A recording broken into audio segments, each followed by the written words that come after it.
Yes, yes. From all the things, the most unpredictable over the past several years, the most unpredictable, exciting, incredibly anticipated offseason. It's usually not the MLB, because other than like baseball in the regular season and a few signings that goes on over the top teams, not a lot of people gets overly exciting for the offseason for the MLB. Even though PK Subban for the NHL is a big thing for me because I'm a Devils fan, and whatever happens in the NFL, it's exciting, but it kind of loses its luster over a bit of the later in the summer. Thanks, you have to get ready for the preseason and all that, and all the other off-season things are like earlier in the springtime. Now it's the summer, and the biggest thing of the summer, the hottest thing is the NBA off-season, and MLB. I might be talking about like the current situations with the Mets or any other baseball team. I want to try if I can bring back sports into a minimum here because obviously I trailed back off the sports because I wanted to focus mainly on the WWE, and obviously that's been getting me a tiny bit rack of viewership, but that's not good enough. I actually want people to actually be more interested on what I primarily want to talk about and what I want to commentate on, hopefully. And that will be major sports like basketball, football, hockey, and soccer. I mean baseball. Apologies. So Kevin Durant and Kyrie Irving, DeAndre Jordan have recently signed up with the Brooklyn Nets. Al Horford has just agreed to a multi-year deal, like a one-year deal with the fucking 76ers.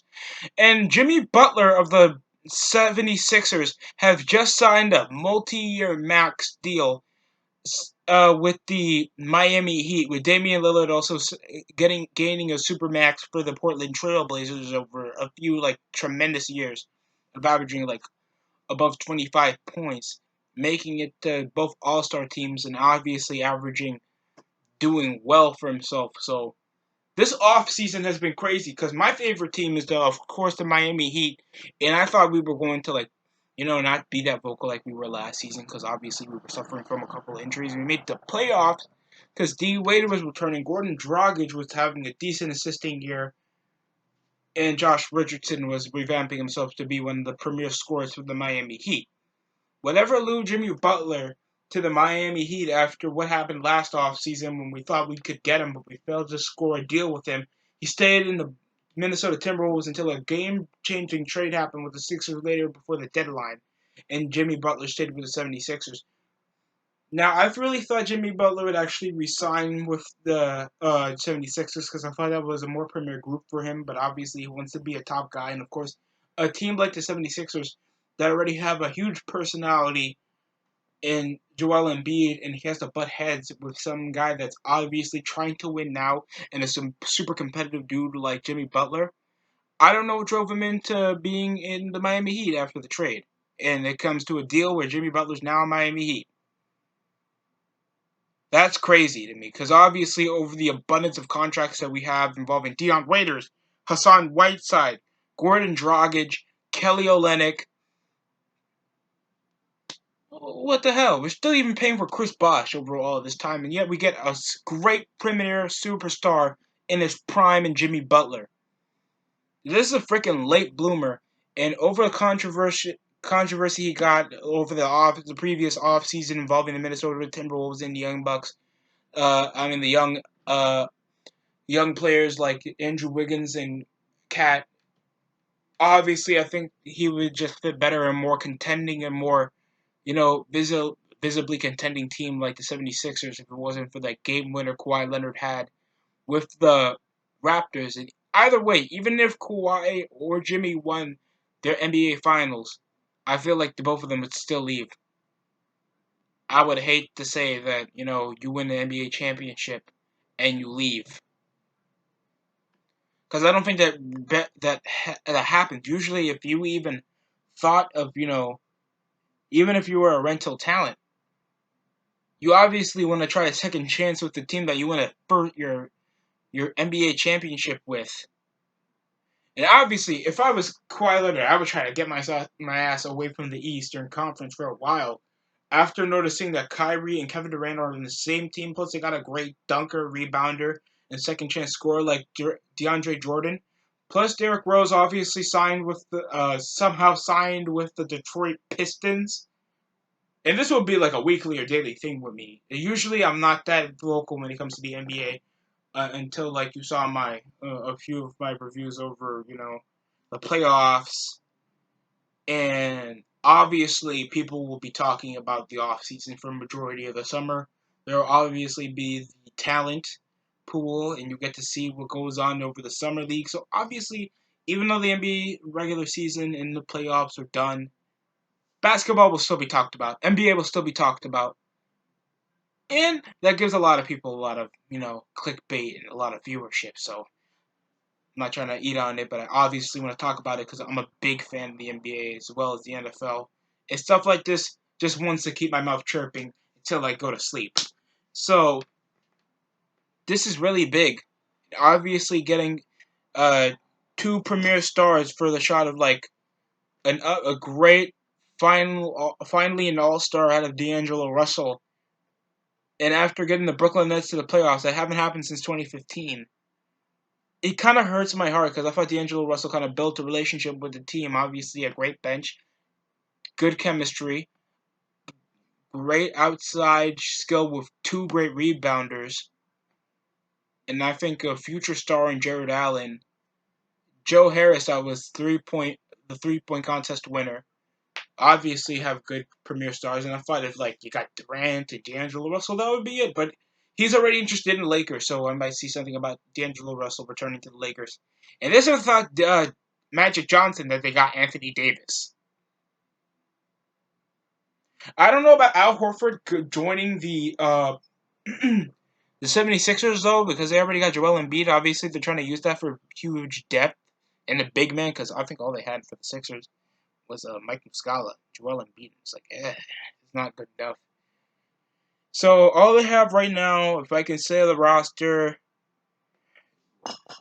is fucking JJ Redick, Tobias Harris, Ben Simmons, or the point guard position, even though Ben Simmons is built like a small forward. Joel Embiid. I mean, Joel Embiid, or maybe Al Horford. I don't know how this is gonna work really. I felt like Al Horford should go to Toronto because I think that's a more visible way how to get signed. Because obviously, you want Kawhi. If you want Kawhi to stay, you need to do stuff for Kawhi to stay. And getting an aging big man in Marc Gasol, that's obviously a great player, and one of the premier reasons why the Toronto Raptors won the NBA Finals. I would try to find a reason how to keep Gasol in a good supporting role and try to get a great big man in Al Horford that's done wonders and obviously a rebounding machine and been one of the more like adaptable big men in the NBA because Al Horford isn't a spring chicken. He's been there since like the late 2000s. So he's been able to adapt. He developed a 3-point shot, obviously great up the post and a great rebounder. So getting a guy like Al Horford for the 76ers is great. I don't know about Derrick Rose. I think that he's going to do well for Detroit because obviously they're out of guards unless you count Reggie Jackson and Stanley Johnson. That Stanley Johnson has been quite a disappointment, and obviously one of the reasons why Detroit lost, not because they only missed Blake Griffin for a majority of the first round of the playoffs when they had Milwaukee. They don't have guys to move the ball fast. They don't have fast base movers other than Reggie Jackson. They have Luke Kennard. They don't have good guard depth at all other than Reggie Jackson. That's not a good thing.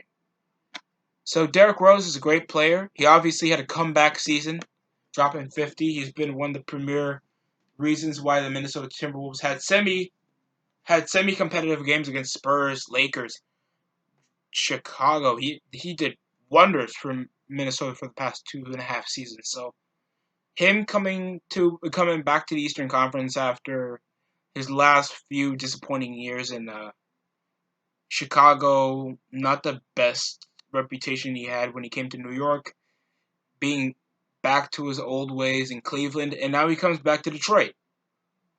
From an MVP to a journeyman, and now in the veteran salary, I feel like D Rose is trying to reclaim himself as like one of the top guys to be in the runnings for at least one more shot to be an All-Star. So this is cool, and I love Derrick Rose. I really love this dude, and I really want him to succeed. So hopefully Detroit gets him the help he needs. Because Blake Griffin, I don't want great talent like Blake Griffin and Andre Drummond to waste. Because Andre Drummond already wasted most of his career in Detroit, and Blake Griffin had a great comeback season. So that's my take on the Detroit Pistons. Also, Evan Turner from the Trailblazers went to Atlanta. I know not a lot of people care about most of the Trailblazers role players. Like I said, they literally made the Western Conference Finals. But Evan Turner, Enes Kanter, and Seth Curry. That's the most unexpected team to make it to the Western Conference Finals to face off against the Warriors and just suddenly get blown out. But it's better than getting eliminated in the first round in 4 games against the New Orleans Pelicans that literally have no Anthony Davis. So I'll take that over everything. Giving Damian Lillard that supermax was maybe a difficult decision. Thanks, you guys are like a small market teams, and obviously you want to stay on like your roots on trying to keep your consistent regular season point guard in the fray. And obviously want to keep Enes Kanter, because at this point he's literally one of the more reasonable rebounders. He's not better than Steven Adams, but he's a great big man to keep on the squad, with obviously another good big man in Jusuf Nurkic. And losing Evan Turner was kind of a rough thing, because he's like one of your 3-and-D defenders, and even though he's lost a bit of, luster after his times in Indiana, he's still like a decent 3-and-D defender. He's a good player. And I don't know if they're going to keep Rodney Hood. So there it is. We're going to go over like what's happening otherwise in a really unpredictable off season so far. Because other than those craps, other than those shocker signings that we got, obviously, I don't know what's worse. Kevin Durant and Kyrie Irving's being like, let's not go to the New York Knickerbockers. Let's go to the Brooklyn Nets, because they actually made a playoff game faster than the New York Knicks got a #1 pick, because they got the #3 pick. And Jesus, what did the Knicks get? If you guys want to know, thanks, they've been the least popular team in the Knicks. They're the most popular team to talk about failure. They're not the most popular team in general. That's a depressing topic. The Knicks, the most popular player they signed was fucking Julius Randle. Well, the Boston Celtics picked one of the most sleeper point guards in the NBA in Kemba Walker. Been a consistent all-star. Obviously one of the reasons why the Hornets even stay semi-competitive. And one of the three-point leaders, and obviously shown to be an incredible player. So it's a sad thing to hear that fucking Kemba Walker, that people like think are doubting Kemba Walker to have a rough time in Boston. Maybe because it's gonna cost Boston a bit of cap space. Also because Terry Rozier is going to be a free agent, and they're gonna be losing at least I think 24 million. They're gonna have like 24 million reliant on cap space, and the only guys that they have left is Jason Tatum, Jaylen Brown. They obviously don't have Al Horford anymore. Marcus Smart, he's an aging guy, and he's a great hustle player. But they have no big man depth. They missed their chance. I'm getting Bobo, and they have like 3 rookies that are decent, but they don't have real big men on their squad. So what I feel like, try to cut your losses. I mean, not cut your losses, but try to find some guys that are underrated, please. Just some people. Because other than that, I'm really excited to talk about the rest of this offseason over the coming days and weeks. Because other than that, you can't wait to see Porzingis in a Mavs jersey, Jimmy Butler in a Miami Heat jersey, fucking, oh my god, Kevin Durant and Kyrie Irving are going to be in the same team, and they're going to be lobbing it up to DeAndre Jordan. Who doesn't want to watch that?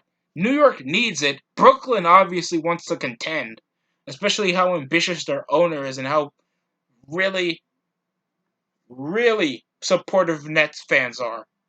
Even if you were a New Jersey Nets fan or you're a Brooklyn Nets fan. We kind of need this, and we need NBA champions. We really need champions in New York. That hasn't happened since the Giants lucked out and beat the fucking goddamn Patriots again. And, this offseason gives me a bit of closure. This opens my mind to how much the NBA can lose us in their stupidity, in their rules, their branding, their ideas. But by God, when it wants to shock the system, it shocks the system in the way you want these players to just leave their teams and go to other ones and make these stupid dream teams, right? Warriors, right? Lakers, AD and James, and now Kyrie and Durant. Just leaving Klay Thompson and Stephen Curry high and dry, with Curry being the only positive reason why and the Klay Thompson being the only reasons why the fucking finals were a bit competitive with Toronto, even though they lost KD. That was like one of their other offensive scoring threats. DeMarcus Cousins is obviously leaving with this sort of contusion of they don't have that much depth anymore. Klay Thompson won't be coming out until like the latter half of the season. So this is gonna suck. Especially if you're a Golden State Warriors fan and you've been a fan since Stephen Curry won his first MVP. Or at least you've been a fan since KD got just signed to the Warriors. More power to you. You want to be a fan of the Warriors? No one's stopping you. Even though you're going to be called a bandwagon bitch because there's no fucking team. You don't want to support the New York Knicks, Magic, or the fucking Hawks, or the Bulls. I couldn't blame you. But, more videos like this is coming on the way. Thanks for watching. Keep me updated all the time. Keep me updated all the time. I'm going to be updated myself, but more news that goes under my eyebrows. Always send me messages and stuff. I really want to talk about this, make a community, get a conversation going, because sports is one of the best things to keep us together over all this bullshit that happens all over the planet. So why not? Thank you for watching.